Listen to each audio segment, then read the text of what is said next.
The most famous definition of an entrepreneur is somebody that's willing to work many years like most people won't, so they can live the rest of their life like most people can't.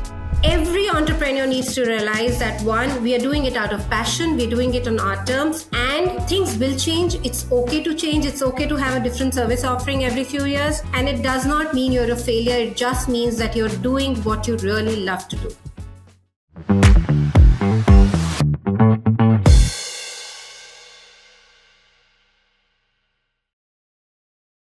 Welcome to Outsource to Profits. I have a fantastic guest here. Shorty, do you mind introducing yourself to the audience? What do you do?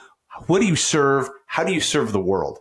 Thank you, Jamie, for having me here. I work in the service industry. We provide learning and development as a service to our clients. We work in the B2B space, and learning development, coaching, inclusion are some of the services that we provide across the globe. This is fantastic. And today's topic is on a topic near and dear to the hearts of anybody who's been doing entrepreneurship long enough. And this is around resilience. And unfortunately, it's resisting the urge to quit, knowing how to forge ahead. I've had moments where I almost filed for bankruptcy multiple times.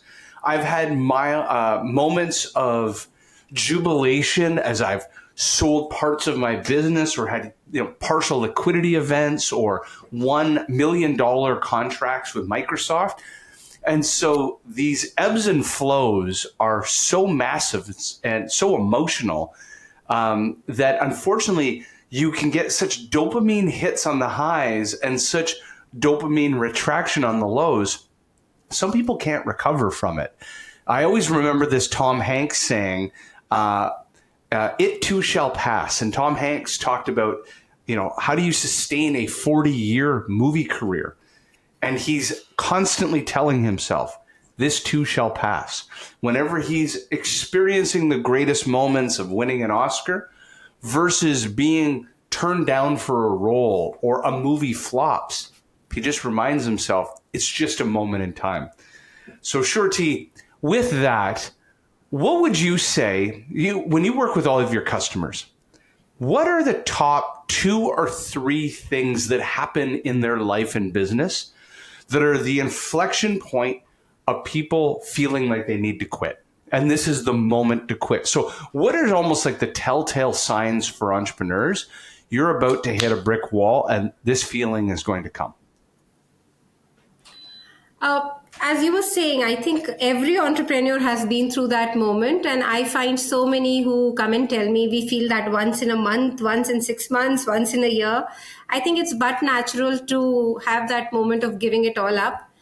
And most entrepreneurs do it out of passion, Jamie. They do it because that's something they love. It just comes very naturally to them. And I think that moment of giving up, you can see it coming. You can see that, I may suddenly be in that state where I may say, okay, I don't think I can do it anymore.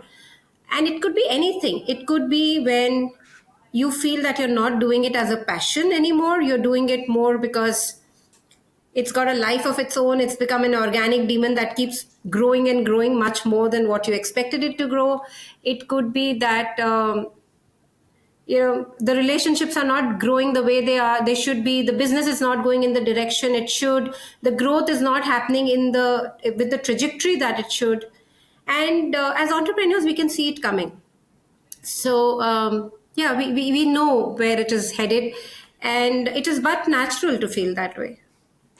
With that, what would you say is some of the top 2 or 3 things that in the moment of, so we're going to talk about the long-term plan to be able to look out for it or prevent it or what have you.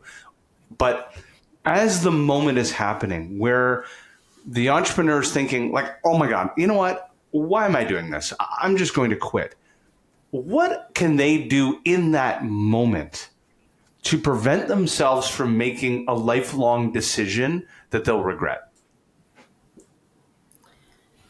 So, as I said, we can see it coming. And The moment that passion starts going down, or you feel it's happening more because I have to force myself rather than coming innately from the heart, I think few things that I do, honestly, and I have seen successful entrepreneurs do, um, or even big CEOs do, is remind themselves why they are doing what they're doing.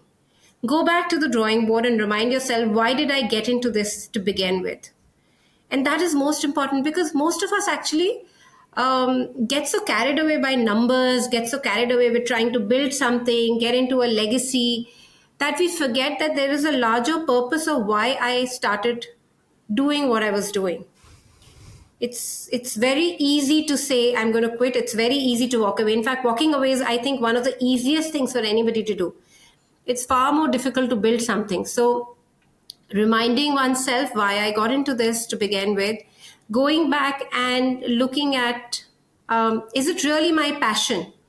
Or and is it my passion anymore? But the other thing that happens is, as people, we evolve. It could be that today it's not my passion anymore and I'm wanting to move to something else. So understanding who we are as people, what is it that motivates us to do what we want to do. And I think a very big thing is, do we have the courage to accept that we have established a lot in the last X number of years that we've built this? People tend to either sit on their success or sit on their failures. Neither of them has to be something that we are sitting on and brooding about. So we need to be able to just understand where we've been successful, learn from the failures, and have the courage to say it's okay. For every dip, there have been many other highs, and let's move on now from there.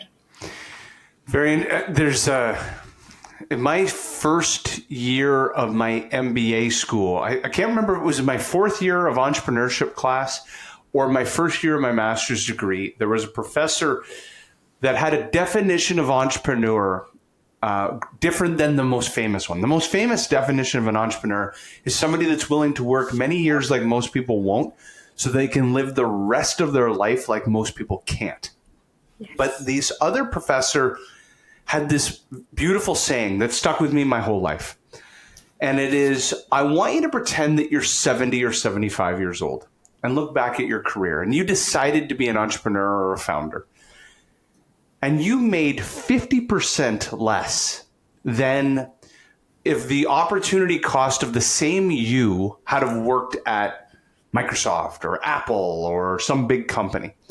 But you're now 70 something years old, and you are so at peace with the fact that you were less wealthy than your counterpart, but you got to do it on your own terms.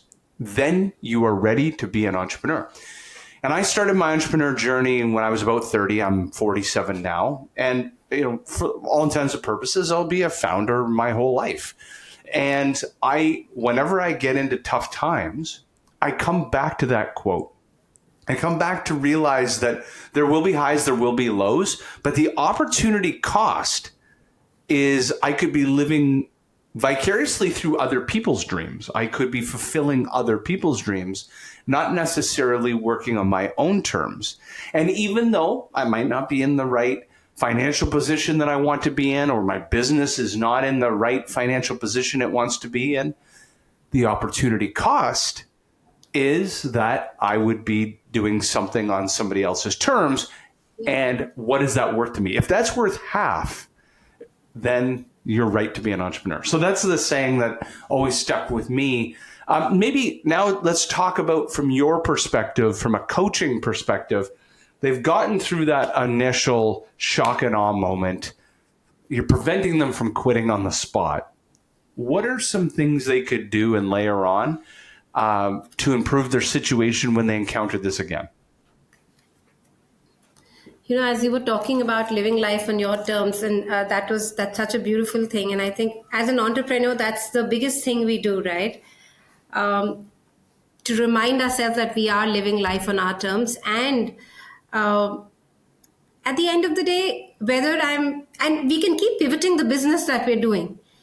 It doesn't necessarily need to be where I started and doing the same business after 15 years or 16 years.